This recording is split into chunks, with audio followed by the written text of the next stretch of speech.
Assalamualaikum warahmatullahi wabarakatuh. Pemirsa, dimanapun Anda berada, jumpa lagi bersama kami di channel YouTube Tripa News. Sebuah sajian konten yang berisi tentang informasi dunia sertifikasi, perizinan, konstruksi dan non-konstruksi seluruh Indonesia. Sahabat Tripa News, baik yang ada di studio maupun yang di rumah dan juga pemirsa, dimanapun Anda berada, kali ini kami akan kedatangan narasumber yang masih muda, namun sudah sangat berpengalaman dalam bidang dunia sertifikasi dan perizinan. Baiklah, tidak usah berlama-lama lagi, kita langsung sapa saja narasumber kita yang sudah hadir di studio. Halo Pak. Halo juga Pak. Selamat pagi. Pagi juga. Gimana keadaan hari ini Pak? Alhamdulillah sehat. Alhamdulillah. Mau tanya ini Pak, soal sertifikasi perizinan P2K3. Mohon maaf, boleh diperkenalkan dulu? Nama saya Nur Muhammad Mulyo. Ya. Dari PT Tripa Multi Mandiri Cabang Jawa Tengah.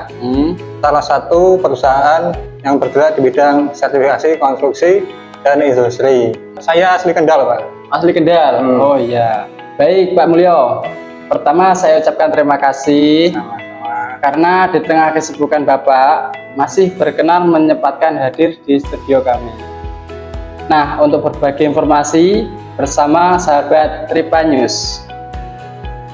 Oke Pak Mulyo, tema diskusi kali ini adalah tentang P2K3 ya Pak? Ya, P2K3. Namun sebelumnya perlu saya sampaikan, kenapa kami mengambil tema ini? Karena berdasarkan permintaan para sahabat Tripa News, itu di luar sana yang masih ragu dan kebingungan tentang bagaimana caranya untuk mendapatkan SK P2K3 untuk kepentingan perusahaannya. Baiklah, kita langsung ke tema saja ya Pak. Gas. Baik Pak Mulyo, sebenarnya P2K3 itu apa sih Pak? Dan apa pentingnya? Oke. Pertama, kita perlu mengetahui apa itu P2K3 sehingga kita bisa tahu kepentingannya untuk apa. Pertama-tama kita pahami dulu kepanjangannya dari P2K3. Iya Pak. P2K3 itu kepanjangannya adalah Panitia Pembina Kesehatan dan Keselamatan Kerja. Nah, biar gampang mengingatnya, yang perlu digarisbawahi adalah singkatan P2 dan K3. P2 artinya Panitia Pembina, sedangkan K3 artinya Kesehatan dan Keselamatan Kerja. Nah, itu adalah penjelasan dari singkatan P2K3. Jadi tadi itu pengertian P2K3 secara bahasa ya Pak? Betul. Nah, sekarang tolong dijelaskan pengertian P2K3 secara istilah. Oke, kalau secara istilah P2K3 adalah bentuk kepanitiaan pembinaan K3 dalam suatu perusahaan atau organisasi yang telah disahkan oleh Senaker setempat yang akan menjalankan pembinaan, koordinasi, dan pelaksanaan K3 di tempat kerja. Dengan kata lain, untuk terlaksananya K3 di tempat kerja perlu adanya orang-orang yang bertanggung jawab untuk melakukan pembinaan dan pelaksanaan K3. Kemudian ditunjuklah orang-orang tersebut, lalu dibentuklah panitia yang disebut dengan P2K3. Seperti itu Pak. Nah, jadi dari penjelasan ini saja kita bisa mengukur betapa pentingnya peranan P2K3 di suatu tempat kerja.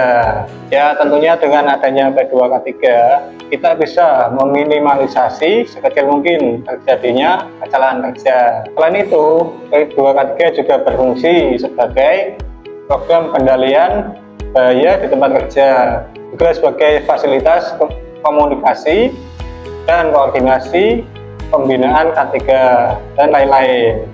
Oh, jadi intinya P2K3 itu pembentukan kepanitiaan semacam tim sukses K3, begitu ya Pak? Ya, betul sekali. Jadi tidak hanya acara hajatan saja yang butuh panitia. Di tempat kerja juga dibutuhkan panitia, Pak. Oh iya. Yaitu kepanitiaan P2 K3 untuk mensukseskan K3 di tempat kerja. Hanya saja kalau P2 K3 itu disahkan oleh Disnaker atau Dinas Tenaga Kerja setempat. Kalau di tingkat provinsi, maka surat keputusannya ditandatangani oleh gubernur. Sedangkan kalau untuk di tingkat kabupaten atau kota, SK-nya ditandatangani oleh bupati.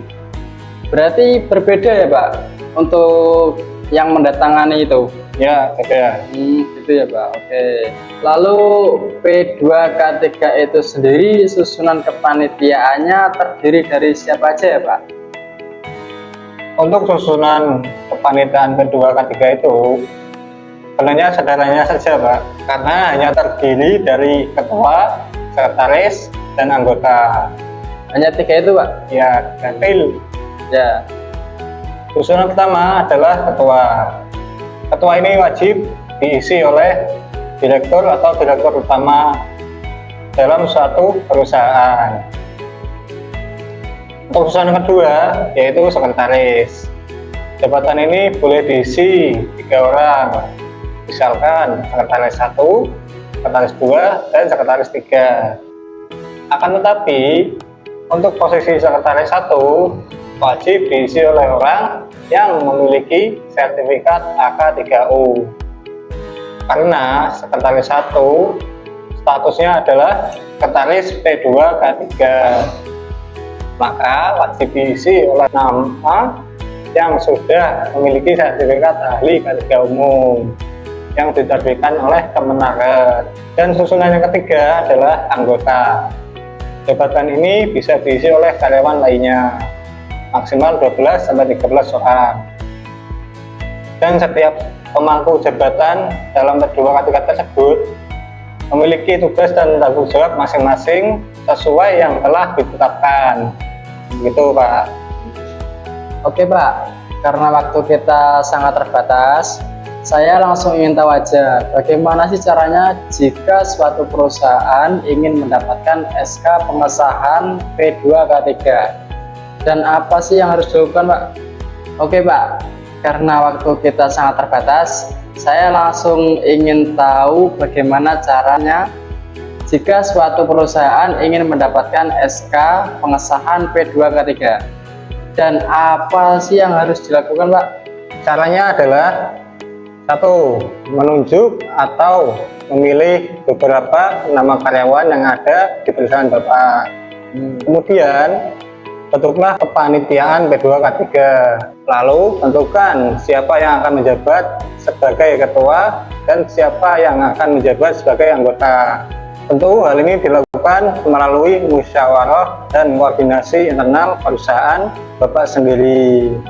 Selanjutnya, yang kedua, pilih salah satu di antaranya yang sudah memiliki sertifikat ahli K3 umum untuk menjabat sebagai sekretaris P2 K3 atau sekretaris 1. Sebab posisi sekretaris 1 hanya boleh diisi pemilik sertifikat ahli K3 umum. Nah, jika diantaranya tidak ada yang memiliki sertifikat ahli K3 umum, maka sebaiknya mengajukan pelatihan dan asesmen ke lembaga tertentu terlebih dahulu untuk mendapatkan sertifikat ahli K3 umum, karena ini termasuk syarat wajib. Yang ketiga, membuat susunan kepanitiaan P2 K3 sesuai format yang disediakan oleh Disnaker setempat.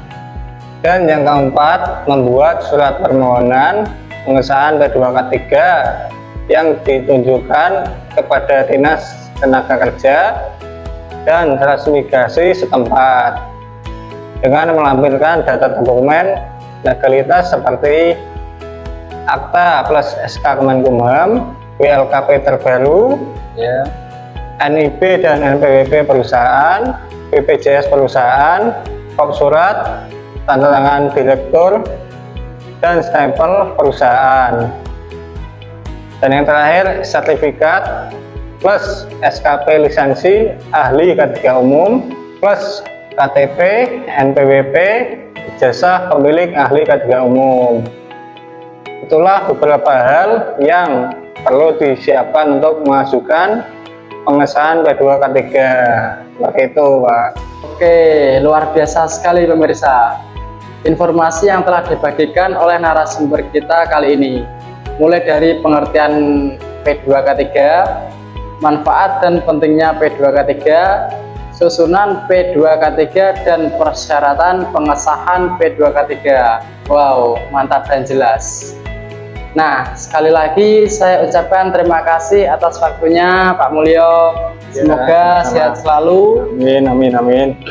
Oke, sahabat Tripa News dan pemirsa dimanapun Anda berada, demikian perbincangan kita tentang P2 K3 pada kesempatan kali ini.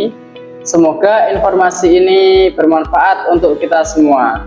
Saya Sahrul Ahda pamit undur diri, sampai bertemu di lain waktu. Salam sehat dan semangat. Wassalamualaikum warahmatullahi wabarakatuh.